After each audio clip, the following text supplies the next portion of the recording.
When the radar showed it forming that spring evening, no one really knew how close the world would come to disaster. April 26, 1991, Andover, Kansas.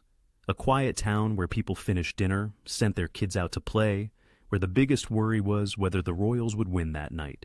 But 15 miles away, at McConnell Air Force Base, something else sat waiting, something that made this storm different from any other tornado in history. 10 B-1B Lancer bombers, lined up on the tarmac like sleeping giants, sleek, powerful, ready for war. And two of them were armed with nuclear warheads. Now, imagine a force of nature, a monster made of wind and rage, bearing down on those weapons. Imagine what happens if it hits. Not just destruction, not just death, but something far, far worse. A chain reaction no one could predict. Radioactive material scattered across the heartland. A catastrophe that would dwarf the storm itself. This almost happened. And if you think you know tornadoes, if you think you've heard every disaster story there is, you don't know this one. Because this isn't just about a town that got hit. This is about the storm that came within minutes, within yards, of rewriting history, of triggering something the world has never seen. Stay with me, because over the next hour we're going to walk through every excruciating minute of that April afternoon. We'll see how the perfect storm formed, why the warnings failed, how a mobile home park vanished in seconds, and how humanity dodged a bullet it never knew was coming. And here's the thing. Most people have never heard this story. The nuclear near-miss was buried in reports, overshadowed by the deaths, the destruction, the human tragedy. But it happened. It was real, and tonight we're bringing it into the light. So, buckle in, turn off distractions. Because you're about to witness one of the most terrifying close calls in modern history. Let's go back to the morning of April 26, 1991. The day started quietly. Deceptively so. Meteorologists at the National Weather Service office in Wichita had been watching the models for days. There was something brewing out west, a low-pressure system spinning over southwest Nebraska, pulling moisture up from the Gulf like a vacuum. Dew points were climbing, 60 degrees and higher. That's rocket fuel for thunderstorms in the Great Plains. But it wasn't just the moisture. No. It was the setup.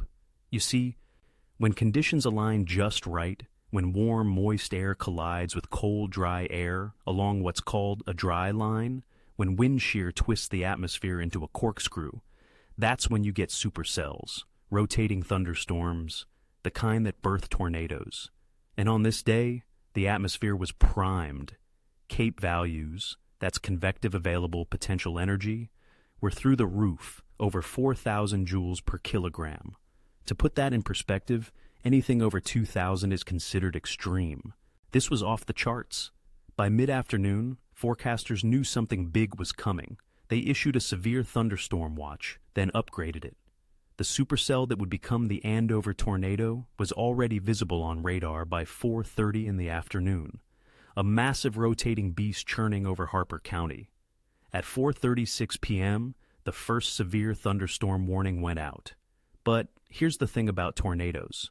You can see them coming on radar. You can track the rotation, the hook echo, all the classic signs. But you never really know where they'll touch down, how strong they'll be, or what path they'll carve until it's too late. And this one was just getting started. While meteorologists watched their screens with growing dread, life in Andover continued as normal.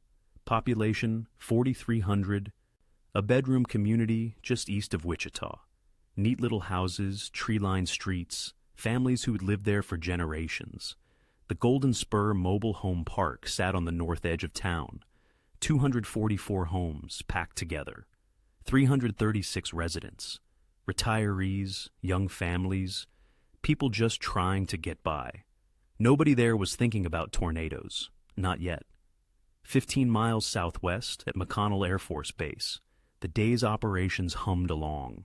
Maintenance crews worked on aircraft. Personnel moved through their routines.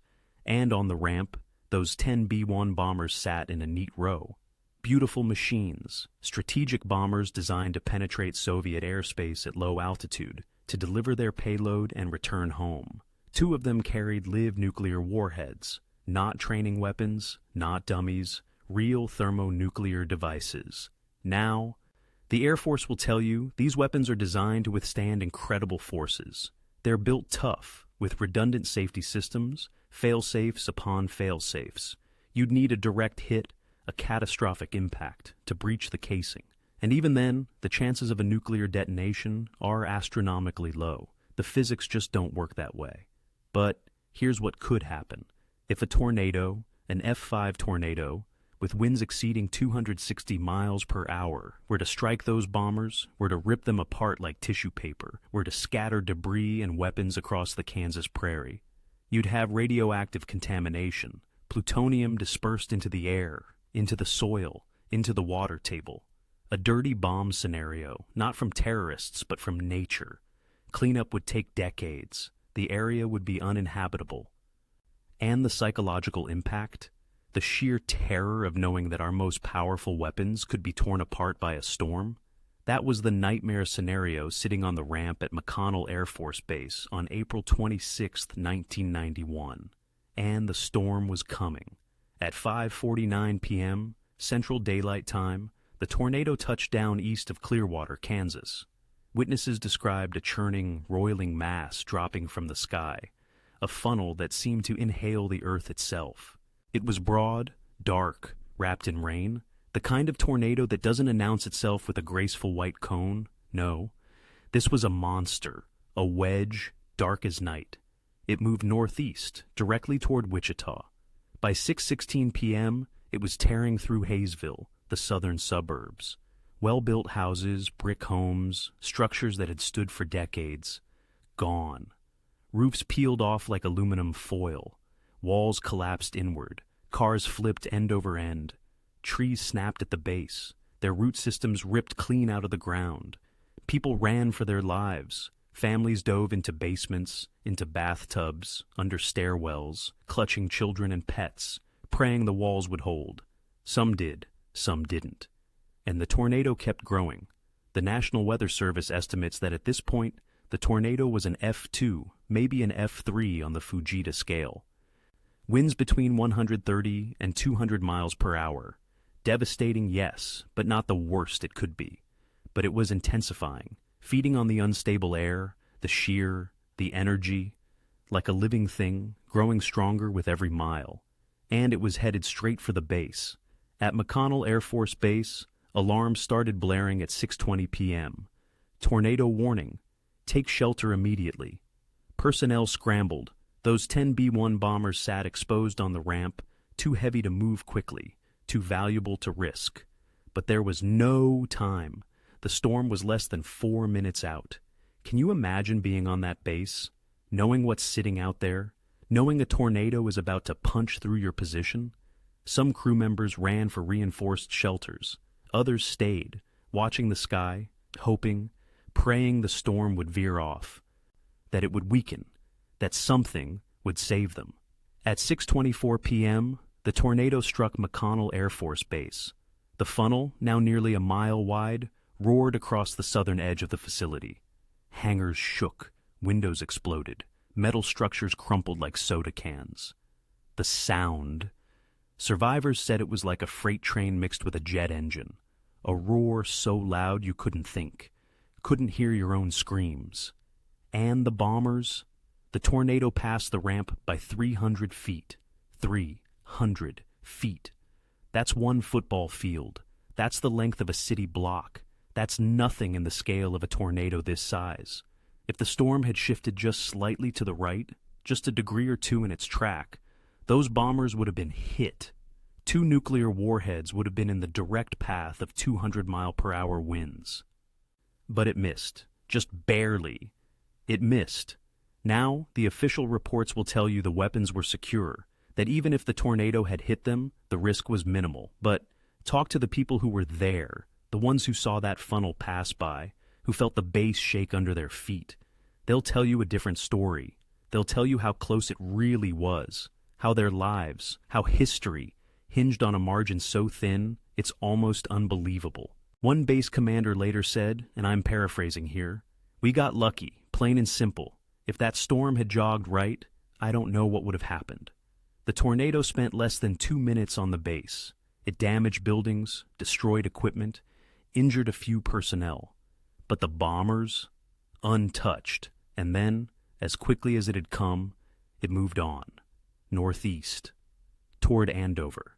Here's where the story gets even more tragic. Because while McConnell Air Force Base had warning systems, had radar, had trained personnel ready to react, Andover, Kansas, had one tornado siren, one, and at 6:31 p.m., when the warning was issued for Andover, that siren didn't sound. It failed. Mechanical malfunction. A single point of failure in a system designed to save lives, and it failed at the worst possible moment. So, instead, police officers jumped into their cruisers and raced through town, through the streets of the Golden Spur Mobile Home Park, screaming through their loudspeakers, "Tornado! Take shelter now! Get out! Get out!" Can you imagine that? Being in your home, maybe cooking dinner, maybe watching TV, and suddenly a police car is outside shrieking at you to run? Some people listened. They grabbed their kids, their dogs, and they fled. They drove south, away from the storm, or they hunkered down in the sturdiest structure they could find. But others didn't believe it, didn't think it was real, thought it was a drill maybe, or an overreaction. Kansas gets tornado warnings all the time, right? Most of them amount to nothing.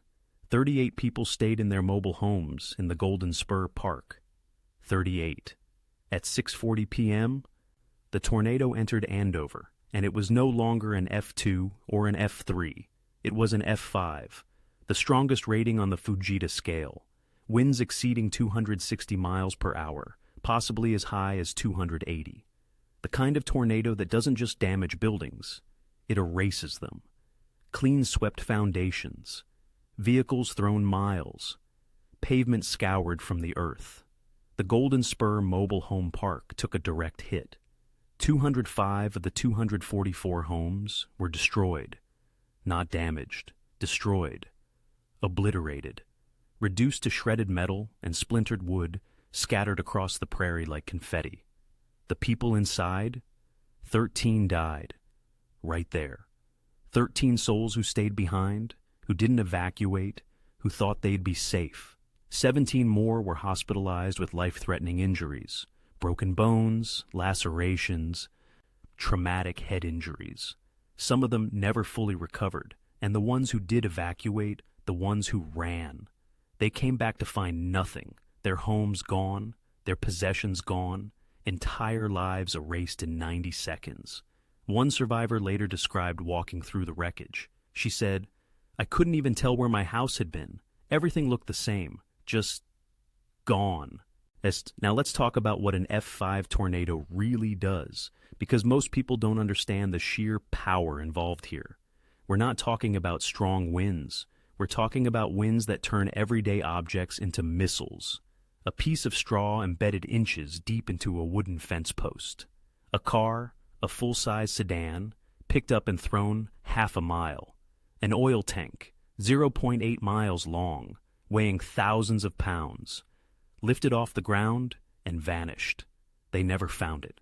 The tornado didn't just knock down the mobile homes in Golden Spur, it disintegrated them. Forensic analysis of the debris field showed that some homes were reduced to pieces no larger than a shoebox.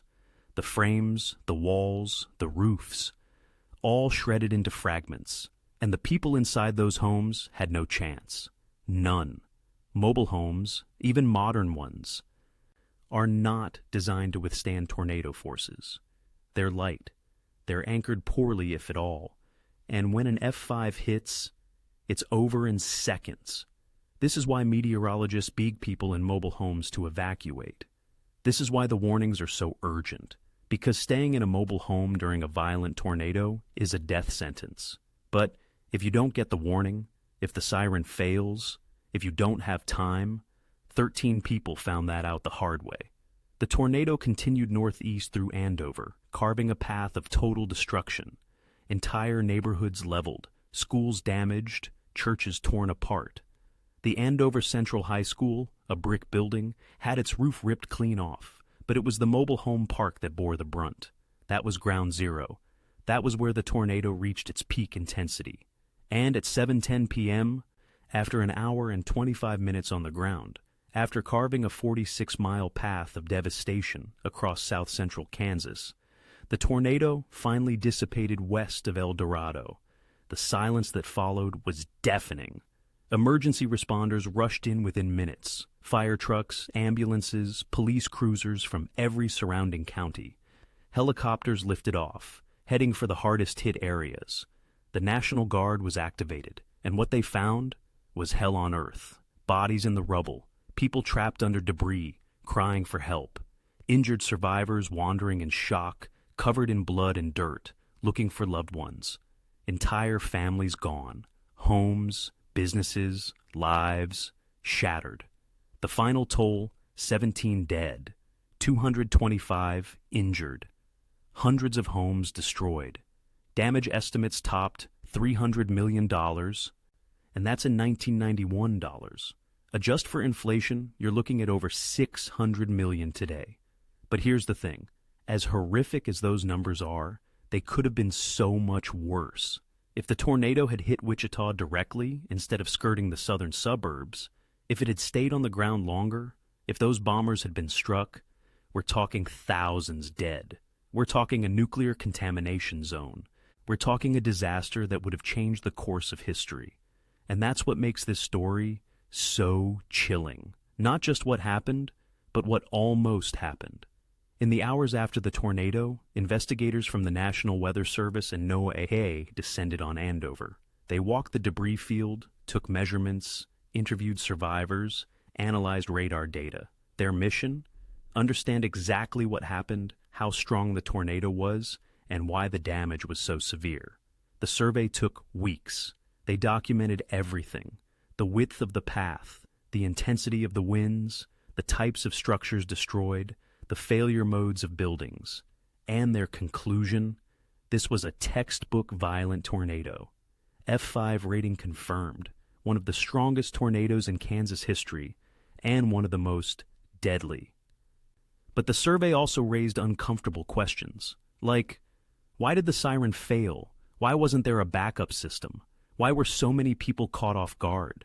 The answer, it turns out, was a perfect storm of failures, not just meteorological, but human. Andover's emergency warning system was outdated. The single siren was old, poorly maintained, and had no redundancy. When it failed, there was no backup, no secondary alert, just nothing. The town had also failed to conduct regular tornado drills. Many residents, especially those in the mobile home park, didn't know where to go or what to do when a warning was issued. They didn't understand the severity of the threat, and the timing didn't help. 6:40 p.m. on a Friday evening. People were home, relaxed, not expecting disaster. The tornado moved fast, giving only minutes of warning even if the siren had worked. All of these factors combined to create a tragedy that could have been prevented. In the days following the tornado, as rescue operations turned to recovery, the real investigation began. Not just into the storm itself, but into the systems that failed, the warnings that didn't reach people, the siren that sat silent while death approached, the decisions that cost lives. And what investigators found was damning. Andover's emergency management system was a patchwork of outdated equipment and underfunded programs. The tornado siren, a relic from the Cold War era originally designed to warn of nuclear attack, had been repurposed for weather emergencies. But no one had properly maintained it. No one had tested it regularly. And when the moment came, when it was needed most, it sat there, useless, a silent sentinel that betrayed the very people it was meant to protect. But here's the deeper problem. And this goes beyond Andover, beyond Kansas, beyond this one storm. The entire culture of tornado preparedness in America, especially in mobile home communities, was fundamentally broken. You see, mobile homes are death traps in violent tornadoes. That's not an exaggeration. That's not fear-mongering. That's physics. The National Weather Service has said it time and time again. If you live in a mobile home and a tornado warning is issued, you leave. You get in your car and you drive away. Or you go to a sturdy shelter. You do not stay inside. But in 1991, that message hadn't penetrated. Many mobile home residents simply didn't know.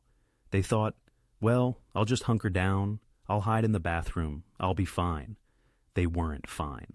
Of the 17 people killed by the Andover tornado, 13 died in that mobile home park. 13. That's 76% of the fatalities, in structures that house less than 10% of the town's population. And this wasn't unique to Andover. Go back through tornado history, and you'll see the pattern repeat over and over and over. Mobile home parks devastated. Death tolls disproportionately high. The same tragic story playing out in different towns, different states, different decades. The Andover tornado became a wake-up call. It forced communities across Tornado Alley to confront uncomfortable truths. Your warning systems aren't good enough. Your shelters aren't adequate. Your residents aren't prepared. And if you don't fix these problems, more people will die. Let me take you inside one of those mobile homes on the night of April 26, 1991. Her name was Patricia. She was 63 years old, a grandmother, lived alone in the Golden Spur mobile home park. She'd lived there for 8 years, raised her kids in Kansas, buried her husband there. This was home. When the police came through shouting warnings, Patricia heard them. But she looked outside, saw the sky darkening, felt the wind picking up, and she made a decision. She thought, I've been through storms before. I'll be okay. I'll just get in the closet. She didn't know. She didn't understand what was coming. At 6:40 p.m., the tornado hit. Patricia's neighbor, a man named Robert who had evacuated, came back 2 hours later to find her home gone. Not damaged, gone. The only thing left was the concrete pad it had sat on, and even that was cracked and shifted. They found Patricia 50 yards away, in a field. She'd been thrown from her home, still clutching a blanket. She was alive. Barely. Broken ribs, collapsed lung, fractured skull. She spent 3 months in the hospital and never fully recovered. The trauma, both physical and psychological, stayed with her for the rest of her life. And Patricia was one of the lucky ones. Because she survived, others didn't. There was Michael, a 37-year-old father of 2 who stayed behind to protect his home. They found his body in the debris, crushed by a beam that had come from a house 3 doors down. There was Dorothy, an 81-year-old widow who couldn't evacuate because she used a wheelchair. Her daughter had begged her to leave, to let someone carry her to the car. Dorothy refused, said she'd lived through worse. She hadn't. There was a young couple, engaged to be married, who just moved into the park 2 weeks earlier. They died together, holding each other, their bodies found in the wreckage of what was supposed to be their first home. These weren't statistics. These weren't numbers on a damage report. These were people, human beings with families, with dreams, with futures that were ripped away in 90 seconds of unimaginable violence. And every single one of those deaths was preventable. If the siren had worked, if the warning had come earlier, if people had known how dangerous mobile homes are, if there had been a community shelter, but there wasn't, and they died. Now, let's go back to McConnell Air Force Base, because that part of the story deserves a much deeper look. When the tornado struck the base at 6:24 p.m., it didn't just narrowly miss those bombers by accident. There were factors at play, meteorological factors, that shaped the storm's path. Tornadoes don't move in perfectly straight lines. They wobble, they cycle. They're influenced by terrain, by temperature gradients, by the structure of the parent thunderstorm. The Andover tornado was no exception. As it approached McConnell, it was in a phase called an occlusion cycle, where the original circulation begins to weaken and a new circulation forms. This caused the tornado to shift slightly to the left, to the north, just enough to miss the ramp where those bombers sat. Pure chance, maybe, divine intervention. Some people think so. But whatever you believe, the fact remains. We came terrifyingly close to a disaster that would have made the tornado itself look like a footnote. Let me paint you a picture of what could have happened. Imagine the tornado, now nearly a mile wide, with winds exceeding 260 miles per hour, slamming into the row of B-1 bombers. The aircraft are tough, yes, but they're not that tough. The tornado would have shredded them, wings ripped off, fuselages torn apart. And those two bombers carrying nuclear warheads, the weapons would have been scattered. Now, as I mentioned earlier, the chance of an actual nuclear detonation is essentially zero. Nuclear weapons are incredibly sophisticated devices. They require precise timing, precise compression of the plutonium core, conditions that a tornado simply can't replicate. So, no, we wouldn't have seen a mushroom cloud over Kansas. But what we would have seen is something called a broken arrow incident. That's military terminology for an accident involving nuclear weapons. And in this case, it would have been catastrophic. The warheads, if breached by debris impact or torn apart by the winds, would have released their contents. We're talking about plutonium-239, one of the most toxic substances known to man. A single gram of plutonium, if inhaled, is enough to cause lung cancer. These warheads contained kilograms. If that plutonium had been dispersed by the tornado, we're looking at radioactive contamination spread over hundreds of square miles. Wichita, a city of over 300,000 people, would have been directly downwind. Crops contaminated, water supplies contaminated, homes, schools, hospitals, all hot with radiation. The cleanup would have taken decades. The economic impact would have been in the hundreds of billions of dollars. And the human cost, cancers, birth defects, long-term health effects that would have rippled through generations. This is what we avoided by 300 feet. And here's the really terrifying part. The Air Force had no contingency plan for this. None. They'd prepared for sabotage, for accidents during transport, for a whole host of potential disasters. But a tornado hitting nuclear weapons? It wasn't even on the radar, pun intended. After the Andover tornado, that changed. The Department of Defense conducted a full review of natural disaster vulnerabilities at every facility housing nuclear weapons. They developed new protocols, new shelter-in-place procedures, new criteria for when to evacuate aircraft. But in 1991, we were flying blind, and we got lucky. In the immediate aftermath of the tornado, Andover became a war zone of a different kind. First responders poured in from across Kansas. Firefighters, paramedics, search and rescue teams, cadaver dogs. They worked through the night, through the rain that followed the storm, desperately searching for survivors. The Golden Spur Mobile Home Park was the focus. 205 homes destroyed, dozens of people unaccounted for. Rescuers crawled through the wreckage, lifting twisted metal, digging through insulation and debris, listening for any sound, any sign of life. They found people trapped in impossible places. One woman was discovered in a bathtub that had been thrown 60 feet from her home, somehow still intact, still protecting her. She was unconscious but alive, her body battered but her spirit unbroken. They found a child, a little boy, wedged under a refrigerator. He'd been in his bedroom when the tornado hit, and somehow, the refrigerator had fallen in just the right way to create a pocket of space around him. He crawled out with just a broken arm, a miracle. But they also found bodies, crushed, impaled. Victims who died instantly when the walls came down, or who'd been thrown so violently that the impact killed them. Each discovery was marked, photographed, treated with the dignity the dead deserved. By midnight, the death toll stood at 17. By dawn, it was clear there would be no more survivors pulled from the rubble. The injured, 225 of them, overwhelmed local hospitals. Wesley Medical Center in Wichita declared a mass casualty incident. Operating rooms ran around the clock. Surgeons performed emergency procedures on patients with traumatic injuries. Punctured lungs, severed arteries, compound fractures, head trauma. Some of those patients would spend months in recovery. Others would carry the scars, physical and emotional, for the rest of their lives. And then there were the survivors who weren't physically injured, but who'd lost everything. Imagine coming back to your home, the place where you raised your children, where you celebrated birthdays and holidays, where every corner held a memory, and finding nothing. Just an empty slab of concrete and a field of debris. Your photos, gone.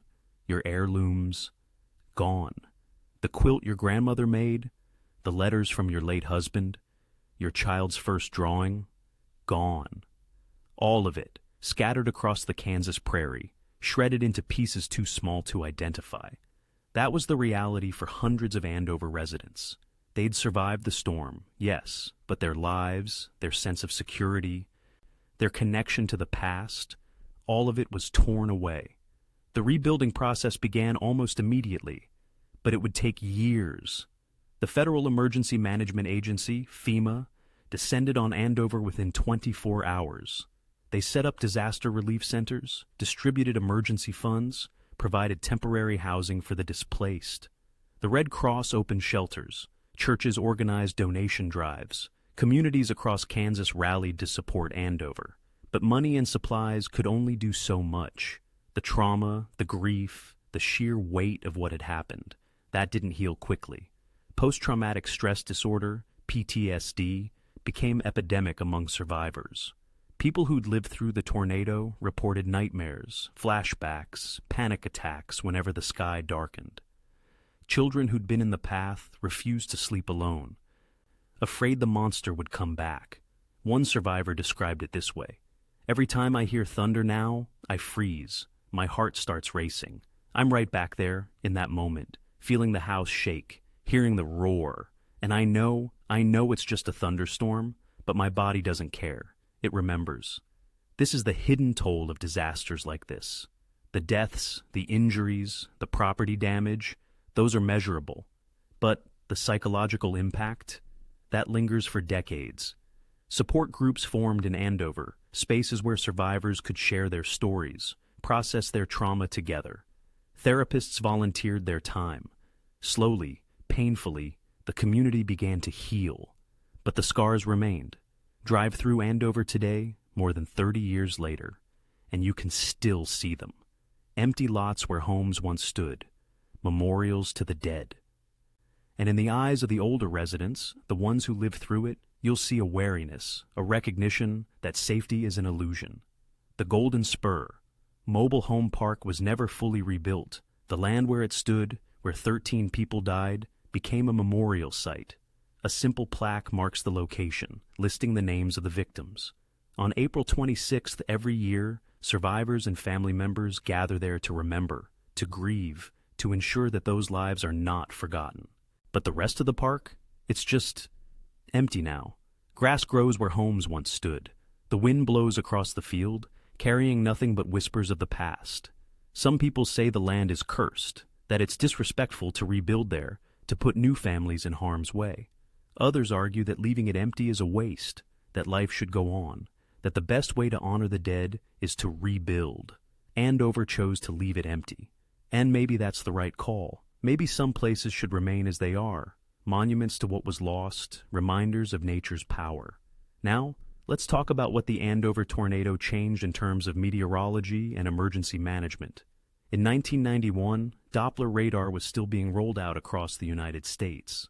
The NexRad network, Next Generation Radar, had been in development for years, but many areas, including parts of Kansas, were still using older, less sophisticated systems. The Andover tornado highlighted the desperate need for better technology.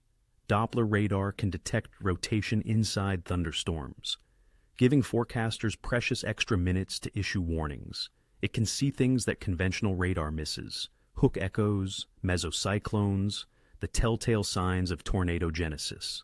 After April 26th, funding for NexRad accelerated. By the mid-1990s, the entire country was covered, and the results speak for themselves. Tornado warning lead times increased from an average of 5 minutes in the 1980s to over 13 minutes by the 2000s.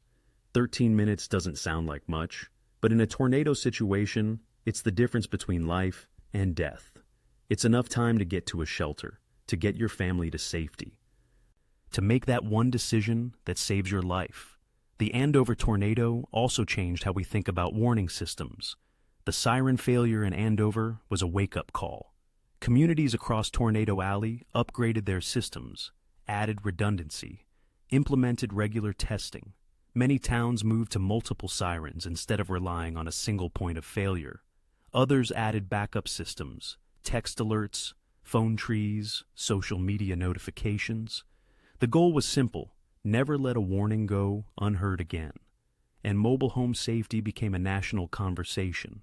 Building codes were updated, anchoring systems improved, but more importantly, education increased.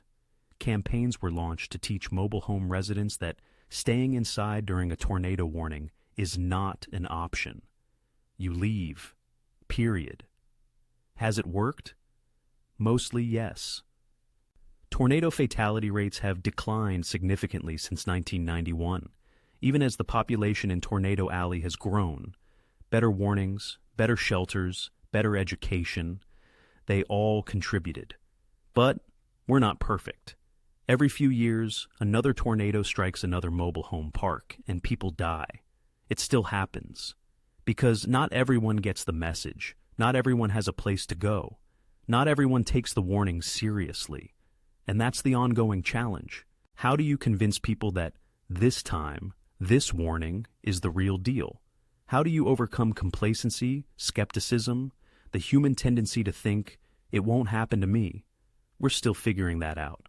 Let's return to the nuclear aspect one more time, because there's a broader implication here that deserves attention. The Andover tornado exposed a vulnerability that no one had seriously considered. What happens when nature attacks our most dangerous weapons? We spend billions, trillions on securing nuclear arsenals against human threats. We have guards, fences, surveillance systems, protocols for sabotage and terrorism. We plan for wars, for espionage, for every conceivable human threat. But a tornado, an earthquake, a flood? After Andover, the Department of Defense conducted reviews at every facility housing nuclear weapons or materials. They looked at locations in earthquake zones, hurricane-prone areas, floodplains. They assessed risks that had been ignored for decades, and what they found was troubling. Many facilities were vulnerable. Not catastrophically so, but vulnerable enough that a worst-case natural disaster could cause serious problems. Changes were made. Weapons were relocated. Bunkers were reinforced. Emergency protocols were updated. But here's the thing. We can't eliminate the risk entirely. Nuclear weapons have to be stored somewhere. And everywhere on Earth is vulnerable to some kind of natural disaster. Tornadoes in the Midwest, hurricanes on the coasts, earthquakes in California, floods along rivers, wildfires in the West. There's no perfectly safe location, so we do the best we can. We minimize risks, we prepare. We hope that when the next disaster strikes, we'll be ready. But Andover taught us a humbling lesson. Nature doesn't care about our plans. Nature doesn't negotiate. And when a force like an F5 tornado decides to go somewhere, there's nothing we can do to stop it. We can only prepare and pray we get lucky again. There's a philosophical angle to this story that I want to explore before we close. Tornadoes are, in a sense, the ultimate expression of chaos. They form from conditions that we can predict in broad strokes, but never with perfect accuracy. They follow paths that make sense in retrospect, but are impossible to predict in advance. They destroy with a randomness that defies logic. One house is obliterated. The house next door is untouched. A glass of water still sitting on the kitchen table. One family dies. Another family, 50 feet away, walks away without a scratch. Why? There's no reason, no moral lesson, no cosmic justice, just chaos. Pure, indifferent chaos. And when you introduce human systems into that chaos, nuclear weapons, warning sirens, emergency plans, you're trying to impose order on something fundamentally disordered. You're trying to control the uncontrollable. Sometimes it works. The warnings go out. People evacuate. Lives are saved. The system functions. And sometimes it doesn't. The siren fails. The tornado shifts. 13 people die in a mobile home park, while nuclear bombs sit untouched 300 feet away. There's no sense to it, no fairness. It's just what happened. And I think that's what makes the Andover tornado so haunting. It's not just the scale of the disaster, though that's part of it. It's the randomness. the knife edge between catastrophe and survival, the way everything hinged on factors beyond anyone's control. If the storm had jogged right instead of left, history changes. If the siren had worked, maybe those 13 people live. If the warning had come 5 minutes earlier, maybe everyone evacuates. But it didn't, and they didn't. And we live in the timeline where 17 people died and millions of others didn't die because a tornado missed some bombs by 300 feet. That's the reality. And it's both terrifying and humbling. Today, Andover, Kansas, is a quiet town again. The scars are still there if you know where to look. The empty field where Golden Spur once stood. The newer homes that replaced the ones destroyed. The reinforced tornado shelters that dot the landscape. Concrete bunkers that didn't exist before 1991. The population has grown. Life goes on. Children who weren't born yet in 1991 play in parks where debris once lay. The town has healed, as much as a place can heal from something like this. But the survivors remember. Oh, they remember. They remember the sound of the tornado, that ungodly roar that shook the earth. They remember the smell of the aftermath, the rain and dirt and devastation. They remember the fear, primal and overwhelming, the certainty that they were about to die, and they remember the relief, the moment they realized they'd survived, that their loved ones were alive, that despite everything, despite the horror, they were still here. Those memories don't fade. They're seared into the minds of everyone who lived through April 26, 1991. And every spring, when the weather turns and the skies darken, those memories surface again. The anxiety returns, the vigilance, the knowledge that it could happen again, that any storm could be the storm. That's the legacy of the Andover tornado.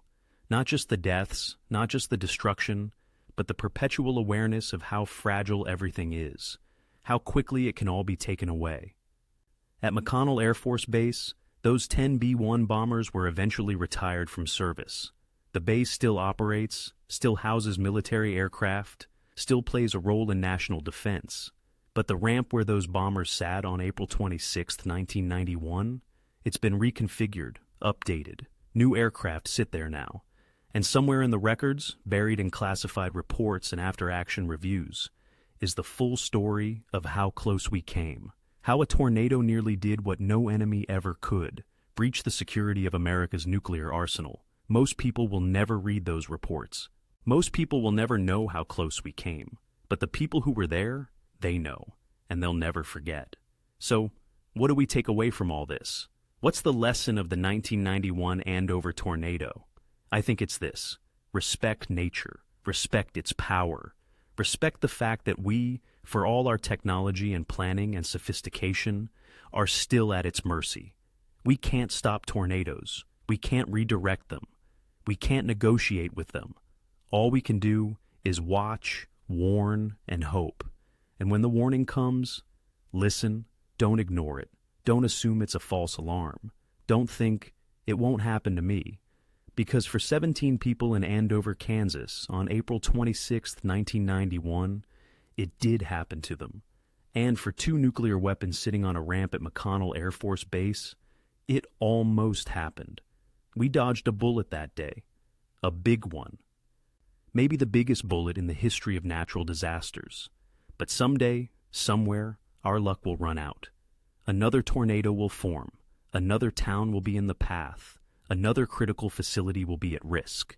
And when that day comes, will we be ready? Will our warning systems work? Will people evacuate? Will we have learned the lessons of Andover? I hope so. I really hope so. Because nature isn't done with us yet. And the next time, we might not be so lucky. The Andover tornado is a story of tragedy and survival, of human failure and human resilience, of chaos and near catastrophe. It's a story that should be told, should be remembered, should be used as a teaching tool for future generations. Because the people who died deserve to be remembered. The people who survived deserve to have their stories heard. And the rest of us deserve to learn from what happened so that maybe we can prevent it from happening again. April 26, 1991, Andover, Kansas. An F5 tornado, 17 dead. 225 injured, and a nuclear disaster averted by 300 feet. Never forget.